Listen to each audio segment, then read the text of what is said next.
Alright everyone, welcome back to another Star Wars Galaxy of Heroes video with Fat Phil, and today we're going through our 2026 wish list, and these are just 3 things, right? It's just 3, maybe we'll do some other videos like this where we talk about stuff we'd like to see for 2026, but these are just like decisions made in gameplay that I'd like to see change for 2026. So let me know what you guys want to see. What are kind of some of the areas that you'd like to, just see adjusted in the game? What are areas that you'd like to maybe see them make some tweaks to increase your enjoyment, increase your level of fun that you get out of Galaxy of Heroes? I do feel like some of these more recent updates, particularly the anniversary one, has really squeezed a lot of the fun that this game once had and replaced it with just this frustrating, like, oh, they've got more relics than me. I'm kind of up against a wall. Oh, not beating that team. Guess I'm just going to lose this fight, you know? And I think that's what Relic Delta, unfortunately, has let us down. I've been very negative about this, and the more I see of it, the more that I wish I was even more negative from the start. So we'll talk about some of that stuff, but there's some other areas that I really think need to get addressed for 2026, just to get this game in a place where I think there's a lot more fun. So let me know your thoughts, guys. Like, subscribe, comment, and let's get into our video.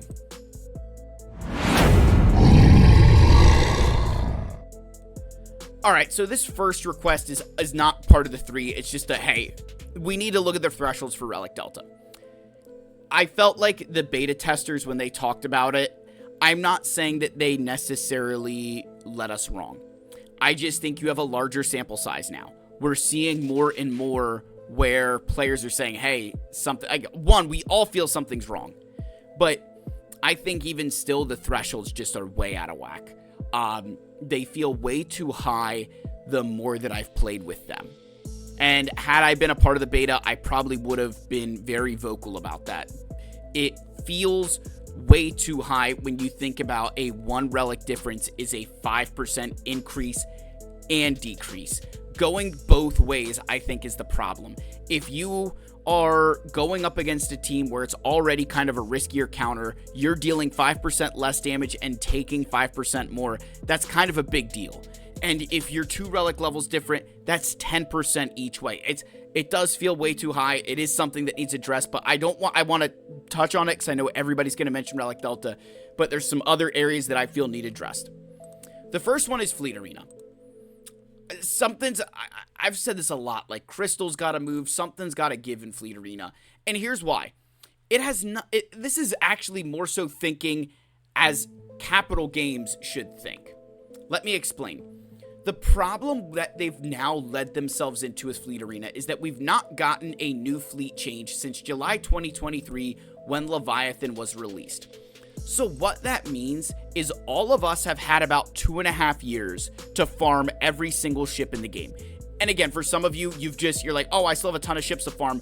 This isn't directed at you. This is directed at all the players who've been around for a long time who, you know, as they were just getting Profundity, Leviathan was released. As they were just getting Executor, Profundity was released. You know, that they were always kind of that, you know, steps behind, and that they were always catching up in fleets. Well, now a lot of them are catching up or have caught up and are starting to farm all these ships. So going and releasing a brand new fleet in 2026, we're all going to be prepared for it.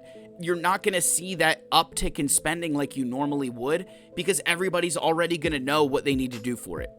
So I think this is just a situation in fleets where you've got to do something to make Fleet Arena kind of go the way of Squad Arena. Remove the crystals, put them in another game mode to force additional investment in the game. Otherwise, and again, when I say that, it needs to be a legacy content. It cannot go to Coliseum. That's a whole other ball game. But I think something has to give there. Because now what you're getting into is players who don't have, I've seen people who don't have Profundity, some who have very low star Executors. They've got a 7-star Leviathan getting first place. It's the exact same reason why you moved crystals out of Squad Arena. It had nothing to do with the Shard Mafias and everything to do with players like myself, who at the time I had like Jedi Master Luke and Sith Eternal, and I was climbing on players who had all, 6 Galactic Legends, which at the time was Lord Vader, Kenobi, Jedi Master Luke, Sith Eternal, Slicker, and Rey. that's what you were trying to do, was keep people like me from making those players feel like their investment was any less. I think you've got to do the same with Fleet Arena. So something needs to change in Fleet Arena. Move the crystals. Something's got to give in Fleet Arena, because right now it's just an entire mess. And it's not like, the problem is, well, it's not even like I care that I have to climb. I don't care about climbing. But it's no value added. It's not fun battles. Leviathan Mirror Match is one of the most ridiculous battles you'll do in your time. It is not a fun experience whatsoever. So it's just time that I'm sitting there resenting the game, and that's not good. The next area that I think needs tweaked is we're going to look at, our guild events, and we're going to look at both Rise of the Empire and Territory Wars. I think both of these game modes need a massive overhaul, and I'm going to kind of explain why I think they need massive overhauls. So, territory battles, in my opinion, what kind of needs to shift here is I think we need some additional planets. And I say planets plural, and I'm not talking about putting them off of, the Haven class medical station or Malachor, or, I'm talking planets in this zone. Planets in phase, add a planet in phase 1, add an extra planet in phase 2. That's where one of the things I feel they've really struggled with, especially inside of territory battles, is where they added planets every single time felt much more endgame. If you put extra planets in phase 1, extra planets in phase 2, I think you'd see a lot more guilds interacting with them and making those investment decisions. So I think this is an area that really needs updated at some earlier planets to get players engaged. Because for my guild, we looked at phase 1, and realistically, we could complete platoons and deploy, and we're fine on GP. Get us to engage again.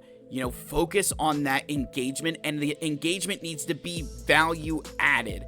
Give us something for it.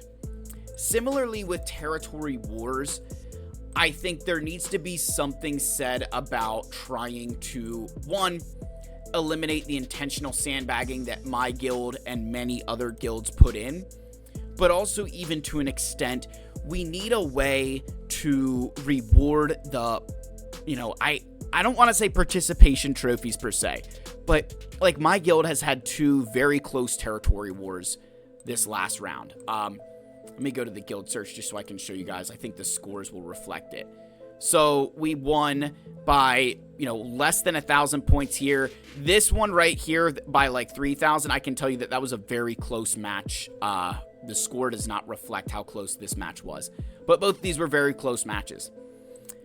This guild, for losing, got, that was a massive shift in the rewards for a very well fought close matchup. Something has to give there, comparative to when we fought this guild here where they barely did anything, or when we fought this guild here where we barely did anything. It just, again, there's gotta be something here to reward the, interaction with the game mode.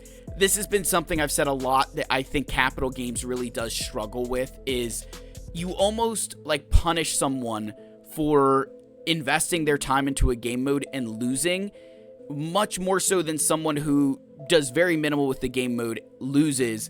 They get just the same as rewards as somebody who invested all of their time and still lost. And there just feels like a disconnect there, especially for a game that you're trying to get people to spend more time in. I always compare this, I always use this line from the movie Casino, where, the whole goal of a casino, right, the whole goal of Star Wars Galaxy of Heroes is to keep them playing and keep them playing. The more they play, the more they spend, and eventually we get it all.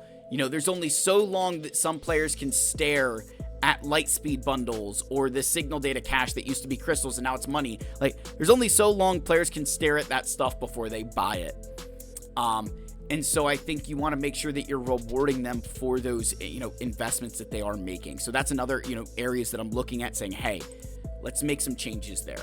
So again, number 1, Fleet Arena. Number 2, the guild events with Territory War and guilds. Finally, area number 3. And this is kind of, maybe a little bit of, wishful thinking-ish, but at the same time, Conquest. I think we need either number one, a harder tier of Conquest. Now, hear me out on what I'm saying there. The harder tier of Conquest is, I think what Conquest has kind of turned into is you've left a lot of the player base behind. The feats are very much focused on your end game players. If you're an end game player, Conquest isn't too bad, but a lot of players in that middle part of the game, they get lost in Conquest. Like, hard mode Conquest is 4 million plus, which is absurd. Like, when it first launched, 4 million plus made sense because the largest accounts were like 8 million galactic power, and there wasn't that many of them. 4 million was that felt like a very good stopping point. Conquest felt very obtainable for a lot of players. Now you get to 4 million GP, you are nowhere near prepared for what hard mode Conquest is, asking of you. So I think we need to kind of split off hard mode and make it, like a harder mode, or, add another difficulty of Conquest, because I think what's happening is players are just falling further and further behind on Conquest units because they're thrust into the same level of Conquest that Fat Phil is, that Mulgugek is, that Arnold is, that Xerath and Tassanex, and that's just absurd. That's way too much to ask of players who are just really getting into the initial stages of, tougher play in Galaxy of Heroes. So, and I think all of those would add value, because there's a lot of players who look at the Conquest Pass and they're like, well, this doesn't help me at all. Why would I buy the Conquest Pass if I'm only going to get to, a couple of rewards on that track? That makes no sense, and I completely agree with them. It doesn't make any sense at all to purchase that unless you're getting far enough in Conquest that it does make a difference. So you're missing out on a significant chunk of revenue by kind of ignoring those players. And also, to an extent, for someone like myself or other players, Conquest is, you sort of make it like, okay, Phil can check the box here, do this battle, walk away with life. Like, it's a game mode that I'm not even wanting to interact with. I interact with it to get the rewards. I'm not necessarily like, oh my gosh, this is fantastic. Like, there's actually, stuff in here. But if you made Conquest into a game mode that actually had some other rewards assigned to it, again, you got the Datacrons in there, but what if there was a bonus chest with some signal data, or a bonus chest with some Kyrotech, or, something else where by investing in certain characters, certain teams, maybe that opens up possibilities. That's the kind of stuff that I think players enjoy. I speak for me, and I hope I speak for a lot of you when I say I enjoyed, these like era challenges. Not these era challenges. I enjoy the era battles. I enjoyed being able to look at a character and say, hey, by upgrading this character, by investing in them, I can get additional rewards. I can make my roster better by just making some small, depending on, what level I'm going to, making some level of investment, I can get some decent rewards out of it. I love that. Those are the kind of things that I find, fun, and they help you kind of naturally grow your account. Like having a Relic 7 Jedi Master Mace Windu, that opened up the one era battle for me that I was able to do for the first time. There's a lot of players who maybe would have kept him at Relic 5, but seeing that the Relic 7 gets you into that era battle, yeah, you may as well do it, right? Like, that's awesome. So those are the kind of things that are on my wish list for 2025. A Conquest, like making Conquest have additional value for players and kind of splitting off a harder version of it for those of us in the end game where there's additional rewards that we need, while also making one that's a lot more accessible to those mid-game players who are just kind of getting left behind in Conquest. Going into guild events, right? Territory battles, adding some stuff in the earlier phases, not the later phases where most people won't participate. Early phases to get more participation, to get more collaboration from players in those sections. Similar situation with Territory Wars, just to tweak in the reward structure to recognize those guilds that are actually putting forth effort rather than guilds who just, pray that they get a cupcake match. And then finally, Fleet Arena. Again, I think you just got to delete this game mode. Something's got to give here. Something's got to give with Fleet Arena. It's just becoming extremely stale and more of just like I feel like it's a waste of my time playing rather than something where I'm like, man, I'm excited to play Fleet Arena. Like, this used to be fun. Back when there was skill in matchups, back when there was actually some strategy to it, like, those were the fun days of Fleet Arena. Now it's just a super boring, all right, I'm going to go to Leviathan, and if I go first, I'm going to press auto. And if I go second, I'm going to go call in my Scimitar and then press auto. And, oh, they've got a Relic 10. All right, well, now I've got to manually play this battle, but I'm still going to win unless, if they only set Scimitar. And if they set any other ship, then I'm just going to press auto, and I'm going to be fine.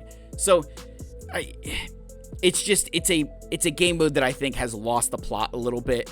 And I feel a lot of that is because they just haven't released a lot of ships that have changed the meta. Let me know your guys' thoughts. What do you want to see in 2026? We'll talk about some other stuff, right? I know I mentioned Relic Delta. It doesn't count here because I think there's a whole other laundry list of problems that exist there. I'm trying not... I really am harping a lot on this anniversary update. I can tell you guys that it bothers me a lot. Just to get a little bit real here at the end of the video. The anniversary update really hit me hard. It was the first time I remember opening up this game and thinking to myself, why do I want to keep playing this?